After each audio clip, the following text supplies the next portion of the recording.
Hi friends, welcome to Pallavi TV. 'Pushpa 2' సినిమాతో టాలీవుడ్ మొత్తం hot టాపిక్‌గా మారింది. 'పుష్ప 2' బెనిఫిట్ షో సందర్భంగా ఏదైతే సంధ్యా థియేటర్ వద్ద జరిగిన ఇన్సిడెంట్ ఉందో, ఆ ఇన్సిడెంట్‌కి సంబంధించి అల్లు అర్జున్ అరెస్టు, బెయిలు, నిన్న తర్వాత అల్లు అర్జున్‌పై విమర్శలు, రేవంత్ రెడ్డి ఆగ్రహం వ్యక్తం చేయడం, నిన్న అల్లు అర్జున్ ఇంటిపై దాడి, ఇవన్నీ ఘటనలు టాలీవుడ్‌ను కూడా కుదిపేస్తోంది ఒక రకంగా 'పుష్ప 2' ఎఫెక్ట్. అయితే ఈ క్రమంలోనే సినీ ఇండస్ట్రీ ఏపీకి తరలి వెళ్తుందనే టాపిక్ మరోసారి తెరపైకి వచ్చింది.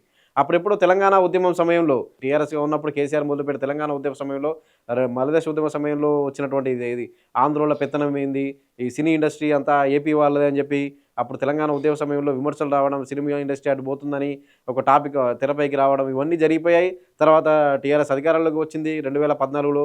రాష్ట్రం విడిపోయిన తర్వాత కేసీఆర్ ముఖ్యమంత్రి అయ్యారు. సినీ ఇండస్ట్రీని కేసీఆర్ కడుపులో పెట్టుకొని చూసుకున్నాడని చెప్పి కొందరు సినీ పెద్దలు కూడా చెప్పారు. అటువంటి సమయంలో మళ్ళీ అంటే సినిమా ఇండస్ట్రీ ఎటు వెళ్ళదు. ఇప్పుడు కేసీఆర్ సీఎంగా ఉన్నప్పుడు కూడా చెప్పారు. కేటీఆర్ మంత్రిగా ఉన్న టైంలో వాళ్ళిద్దరూ కూడా చెప్పారు. సినిమా ఇండస్ట్రీని జాగ్రత్తగా కాపాడుకుంటాం. ఎక్కడికి పోవాల్సిన అవసరం లేదని చెప్పి.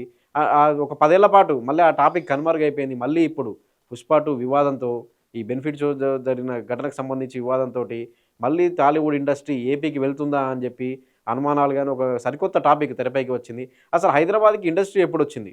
స్టూడియోల నిర్మాణం ఎప్పుడు జరిగింది? ఎక్కడో 1956లో ఉమ్మడి ఆంధ్రప్రదేశ్ ఏర్పడిన తర్వాత నుంచి హైదరాబాద్‌కు సినిమా ఇండస్ట్రీ ఎలా వచ్చింది? అసలు పరిశ్రమ ఇక్కడ స్టూడియోలు ఎలా ఏర్పడ్డాయి? చెన్నై నుంచి ఇక్కడ హైదరాబాద్‌కు ఎలా తరలి వచ్చిందనే వివరాలు మనం తెలుసుకుందాం. చెప్పండి వంశీ. ఇప్పుడు మనం చూసుకుంటే మళ్ళీ ఇండస్ట్రీ ఇప్పుడు ఈ అల్లు అర్జున్ ఇష్యూ తోటి ఇండస్ట్రీ ఏపీకి తరలివెళ్తదనేది ఒక టాక్ హాట్ టాపిక్ నడుస్తుంది. నడుస్తుంది. ఇప్పుడు దానికి తోడు ఏపీ టీడీపీ రాష్ట్ర అధ్యక్షుడు పల్లా శ్రీనివాస్ యాదవ్. ఆయన కూడా ఏమన్నాడు, మేము స్వాగతిస్తాం వస్తే పవన్ కళ్యాణ్ కూడా దానికి స్వాగతిస్తున్నారు అనుకుంటా ఆయన కామెంట్ చేశారు. పవన్ కళ్యాణ్ సంబంధించిన వీడియో కూడా ఇప్పుడు సోషల్ మీడియాలో వైరల్ వైరల్ అవుతుంది. అయిపోయింది. అయితే తెలంగాణ ఉద్యమం సమయంలో కూడా అంటే ఉద్యమం టైంలో ఈ ఆంధ్ర వాళ్ళు దోచుకుంటున్నారు, ఆంధ్ర వాళ్ళ వల్లనే మన తెలంగాణ అయిపోతుంది. అదంతా అయిపోతుందన్న విషయంలో కేసీఆర్ తెలంగాణ ఉద్యమం టైంలో కళాకారులు మాట్లాడారు. కళాకారులు రావాలి కానీ అని. బట్ తెలంగాణ వచ్చిన తర్వాత జస్ట్ రాష్ట్రాలుగా విడిపోయాం, అన్నదమ్ములుగా కలిసి ఉందాం కలిసుందాం. అన్నట్టు కేసీఆర్ మాట్లాడారు. ఆంధ్ర వాళ్ళు ఉన్నా కూడా ఈవెన్ సినిమాతో సంబంధం లేకున్నా ఆంధ్ర వాళ్ళు ఉన్నా కూడా కూకట్పల్లి అట్లాంటి ఏరియాలలో కూడా ఆంధ్ర సెటిలర్స్ ఉన్నప్పుడు కూడా వాళ్ళని ఎట్లాంటి ఇబ్బంది పెట్టకుండా వాళ్ళు కూడా తెలంగాణ వాళ్ళు వాదులే. తెలంగాణ వాళ్ళే, వాళ్ళని మేమేమను ఎవరు ఎక్కడైనా బతకొచ్చు అని కేసీఆర్ అప్పుడు మాట్లాడారు. ఇండస్ట్రీ విషయంలో కూడా చాలా ప్రోత్సహించారు కూడా. ప్రోత్సహించారు. అవును. ఎప్పుడు టికెట్లు అడిగినా, ఎప్పుడు బెనిఫిట్ షోలు అడిగినా బెనిఫిట్స్ కూడా వాళ్ళకి యాక్సెప్ట్ అనుమతి. చేశారు. అవును. ఇక కేటీఆర్ అయితే ఒక అడుగు ముంగడికేసి అవును. వాళ్ళకి ఏమైనా ప్రీ రిలీజ్ ఈవెంట్లు కావాలని పిలిచినప్పుడు చీఫ్ గెస్ట్ గా వెళ్ళడం కానీ ఆ! వాళ్ళతో కలిసి చాలా అవును. సరదాగా ఉండారు. కేటీఆర్ కూడా సరదాగా ఉన్నారు. ఇండస్ట్రీని చాలా ప్రోత్సహించారు. క్రమక్రమంగా హైదరాబాద్‌లో పెరిగిపోయింది. ఇండస్ట్రీ రేంజ్ ఇండస్ట్రీ కూడా పెరిగిపోయింది. ఇండస్ట్రీ పెరిగిపోయింది. అవును. కేసీఆర్ కూడా ఇంకా మేము ఇండస్ట్రీలో సినిమాకు ఏమేం కావాలో మేము అన్ని సదుపాయాలు కల్పిస్తాం. మనం అసలు ఇండస్ట్రీ ఎప్పుడు హైదరాబాద్‌కి వచ్చిందో వచ్చింది. ఒకసారి గతంలోకెళ్తే అవును. మనకు 1952 అరౌండ్ ఆ ఏరియాలో మనకు ఉమ్మడి చెన్నై నుంచి ఆంధ్రప్రదేశ్ మనకు ఏర్పడింది. 56లో ఉమ్మడి ఏపీ. 56 56లో ఏపీ. అరౌండ్ 53లో 53 ఆంధ్ర రాష్ట్రం. 56లో మనకు ఏపీ ఉమ్మడి ఏర్పడింది. ఆంధ్ర అయితే తెలంగాణ కలిసి ఉమ్మడి ఏపీ. ఏర్పడ్డప్పటికి మా ఇండస్ట్రీ మొత్తం మాత్రం చెన్నైలోనే ఉండేది. చెన్నైలోనే ఉండేది. అక్కడే షూటింగ్‌లు. అప్పటికి ఎన్టీఆర్, ఏఎన్నార్ వీళ్ళందరూ స్టార్ అప్పుడప్పుడు హీరోలు మెల్లమెల్లగా స్టార్ట్ అవుతూ స్టార్‌లు అవుతున్నారు. ఆ టైంలో ఒక సారథి స్టూడియో మాత్రం ఇక్కడ ఉండేది. ఆ చిన్న చిన్న సినిమా షూటింగ్‌లన్నీ ఇక్కడ జరుగుతుండేవి. ఓకే. 1956 56 ఆ టైంలో ఆ సారథి స్టూడియో ఉంది. ఇప్పుడు ఓకే. మనం అమీర్పేటలో చూసిన స్టూడియోనే అక్కడ సార్. అప్పటికది ఊరు చివర్లో. అప్పటికి ఇప్పుడు ఇంకా హైదరాబాద్ అంత చాలా డెవలప్ బాగున్నది గానీ అప్పుడు ఒక ఊరు చివరది. అవును. ఆహా! అప్పుడు ఇక్కడ షూటింగ్‌లు జరిగేవి అన్నపూర్ణ సారథి స్టూడియోలో. ఆ తర్వాత ఈ సారథి స్టూడియోలో ఒక చిన్న తనకు షూటింగ్ ఇవ్వలేదని చెప్పి నాగేశ్వరరావు గారు అంటే తన డేట్స్ ఇవ్వలేదని చెప్పి నాగేశ్వరరావు గారు తనే ఒక స్టూడియో నిర్మించాలనే ప్లాన్ స్టార్ట్ చేశారు.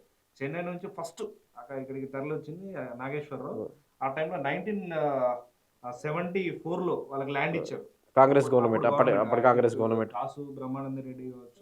అప్పటి కాంగ్రెస్ గవర్నమెంట్ అప్పుడు కాంగ్రెస్ గవర్నమెంట్ మొత్తానికైతే అప్పుడు మనకు ల్యాండ్ ఇస్తే 2 ఇయర్స్ తర్వాత ఆయన స్టూడియో పనులు స్టార్ట్ చేశారు. 1976 76లో అప్పుడు అన్నపూర్ణ స్టూడియో ఆయన భార్య అన్నపూర్ణ పేరుతో ఆయన స్టార్ట్ చేశారు. అన్నపూర్ణ ఇప్పుడు మనం చూస్తున్న అన్నపూర్ణ స్టూడియో ఇప్పుడు జూబ్లీ హిల్స్ లో ఏదైతే ఉందో మనకు అన్నపూర్ణ స్టూడియో. అన్నపూర్ణ స్టూడియో అప్పుడు స్థాపించారు. ఇప్పుడు ప్రెజెంట్ 7 70 ఎకరాస్ 76 76లో 1976లో 8 ఎకరాలు ఈ అన్నపూర్ణ స్టూడియో తర్వాత మళ్ళీ ఎన్టీ రామారావు కూడా ప్రభుత్వం కేటాయించింది. ఆయన కూడా ఇండస్ట్రీని హైదరాబాద్‌కు షిఫ్ట్ కావాలనే ఉద్దేశంతో ఆయన కూడా ఇక్కడికి వచ్చిన తర్వాత ఆయన కూడా అప్పుడు కాంగ్రెస్ గవర్నమెంట్ ఆయనకు కూడా ఐ థింక్ 1976లో 6లో ఆయనకు ల్యాండ్ ఇస్తే ఆయన అప్పుడు గోల్కొండ ఎక్స్ రోడ్‌లో ఆయనకు ల్యాండ్ ఇచ్చారు. తర్వాత అక్కడి నుంచి నాచారంకి షిఫ్ట్ చేసి రామకృష్ణ రామకృష్ణ స్టూడియో సినీ స్టార్ట్ స్టూడియో. చేశారు. క్రమక్రమంగా ఇండస్ట్రీ హైదరాబాద్ షిఫ్ట్ అదే అయిపోయింది. మనకు అప్పుడు నాగేశ్వరరావు ఒక నిబంధన కూడా పెట్టేవారు. ఏదైతే హైదరాబాద్లో షూటింగ్లు చేస్తేనే సినిమా డేట్లు ఆయన ఇస్తాను నేను కూడా అన్నపూర్ణ కండిషన్ స్టూడియోలో. మేకర్స్‌కి కండిషన్ మేకర్స్ అంటే నిర్మాతలకి అంతా హ్మ్. ఎప్పుడైతే అన్నపూర్ణ స్టూడియో రాకముందు నుంచి హైదరాబాద్ షిఫ్ట్ అయిపోయారు నాగేశ్వరరావు. హ్మ్. షిఫ్ట్ అయిపోయి ఇక్కడ బేగంపేటలో ఉండేవాళ్ళాయన. బేగంపేటలో ఉంటూ సారథి స్టూడియోలో సినిమాలు చేస్తూ హైదరాబాద్ అయితేనే వస్తాను నేను. హ్మ్. అంటే హైదరాబాద్లో ఉంటాను అంటే ఉమ్మడి ఏపీ రాజధానికి హైదరాబాద్ ఉంది కాబట్టి అప్పుడు 76 అప్పుడు ఆ టైంలో కూడా నేను ఇక్కడ వస్తాను. అంటే 74లో స్టూడియోకు స్థలం ఇచ్చినా కానీ 76లో అన్నపూర్ణ స్టూడియోస్ అయిపోయింది. 76లో రామకృష్ణ సినీ స్టూడియోస్ కూడా అయిపోయింది. మనకి దానవీర సూరకర్ణ సినిమా కూడా ఆ! రామకృష్ణ సినీ స్టూడియోలో యెస్. ఎన్టీఆర్‌ది. ఈ అన్నపూర్ణ స్టూడియో 22 ఎకరాస్ ఫస్ట్ ఆయనకిచ్చింది నాగేశ్వరరావుకి ఇచ్చింది 22 ఎకరాస్. అప్పుడు ఇందులో సినిమా షూటింగ్‌లు జరిగేవి. మెల్లగా తర్వాత రామారావు గారు రావడం అట్లా అట్లా క్రమక్రమంగా హైదరాబాద్‌కి ఇండస్ట్రీ రావడం మొదలుపెట్టింది. అంటే చెన్నైలో ఇండస్ట్రీ ఉంది కానీ స్టూడియోల నిర్మాణం మెల్లమెల్లగా జరుగుతుంది. తర్వాత మెల్లమెల్లగా మెల్ల హైదరాబాద్‌లోనే షూటింగ్‌లు స్టార్ట్ స్టార్ట్ అయిపోయాయి. అయిపోయినాయి.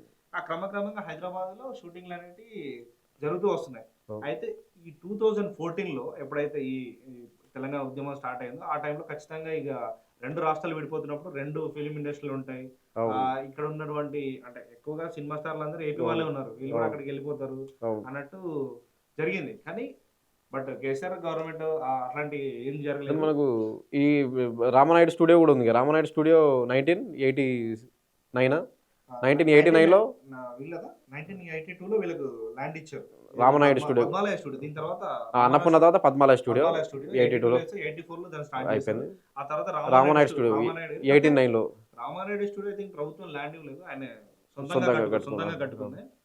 ఇక ఆ తర్వాత దీని అదే తర్వాత మనకు చెన్నైలో ఇండస్ట్రీ ఉన్నా కానీ స్టూడియోలు ఇక్కడ, షూటింగ్లు ఇక్కడ. కాకపోతే 94లో మళ్ళీ 94, 93 టైంలో సినిమా ఇండస్ట్రీ పెద్దలందరూ హైదరాబాద్‌కి వచ్చి ఇక్కడ ఉండడం. జూబ్లీ హిల్స్‌లో ఏదైతే గవర్నమెంట్ స్థలం కేటాయించిందో తర్వాత యాక్చువల్లీ దీనికేందంటే ఒక హైదరాబాద్‌లో అవును. వాళ్ళను ఎంకరేజ్ ఎంకరేజ్ చేయడానికి మొత్తం ఇక చెన్నై నుంచి ఇక్కడికి వచ్చి షూటింగ్లు ఎందుకు రూపాయికి అప్పుడు ల్యాండ్ ల్యాండ్ ఇచ్చారని చెప్పి అప్పట్లో వార్తలు అంటే మొత్తం ఇండస్ట్రీ అంతా 94 తర్వాత పూర్తిగా ఇక్కడే స్థిరపడిపోయింది. ఇక్కడే ఏ స్థిరపడి చిరంజీవి కానీ దాసరి నారాయణరావు రావడం మొత్తం పూర్తిగా ఇక్కడే ఉండడం.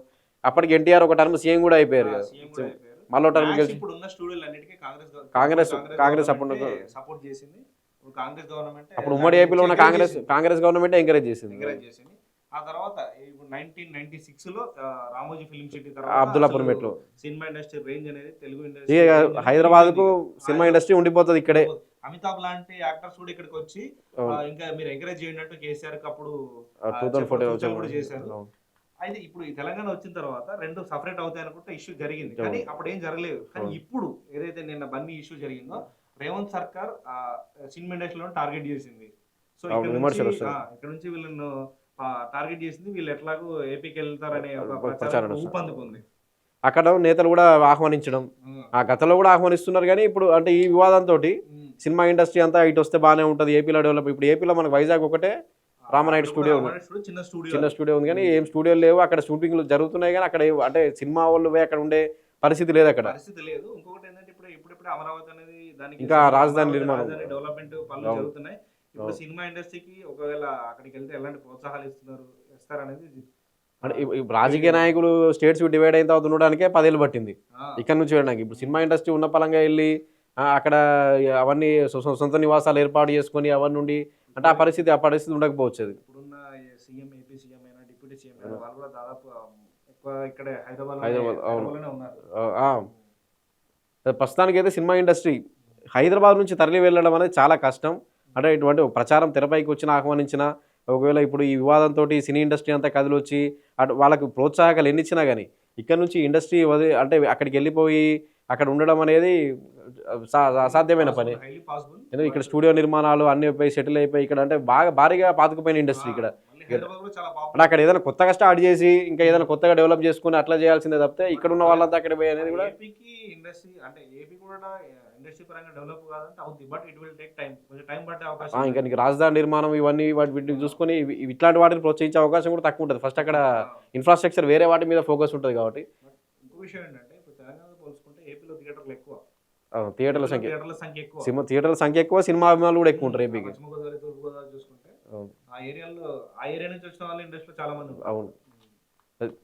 ఇది ఇవాల్టి టాపిక్. సినిమా ఇండస్ట్రీ ఏదైతే ఉందో ఇప్పుడు మనకు తెరపైకి వచ్చింది ఏపీకి తరలి వెళ్తుందా అని. అంటే మనకి 10 ఏళ్ల కిందట ఉద్యమం సమయంలో వచ్చింది ఒకసారి ఇలాగే ఏపీకి తరలి వెళ్తుందా అని చెప్పి. మళ్ళీ 10 ఏళ్ల తర్వాత అంటే దాదాపు 10-15 ఏళ్ళ తర్వాత మళ్ళీ ఈ పుష్ప 2 వివాదంతో ఏదైతే అంటే ఇక నాగార్జున ఇన్కన్వెన్షన్ రేవంత్ సర్కార్ ఊలగొట్టిన దగ్గర నుంచి సినిమాలో టార్గెట్ చేసిరా అనే విమర్శలు వచ్చినప్పటి నుంచి ఇక ఇది పీక్స్కి వెళ్ళిపోయింది. ఏదైతే పుష్ప 2 ఇన్సిడెంట్ ఉందో మొన్న నాగార్జున ఇవాళ అల్లు అర్జున్ రేపు ఎవరు అన్నట్టు అట్లా సోషల్ మీడియాలో విమర్శలు రావడం అది ఎప్పుడు అటు పోతారా అనేది ఉంది. కానీ ప్రస్తుతానికైతే ఆ పరిస్థితి ఉండకపోవచ్చనే తెలుస్తుంది. ఎందుకంటే అంత ఈజీగా అటు పోయి అంత ఇన్ఫ్రాస్ట్రక్చర్ కానీ అంత స్టూడియోలు కానీ డెవలప్ చేసి అంత మరొక 40-50 ఏళ్ళు పట్టే అవకాశం ఉంటుంది.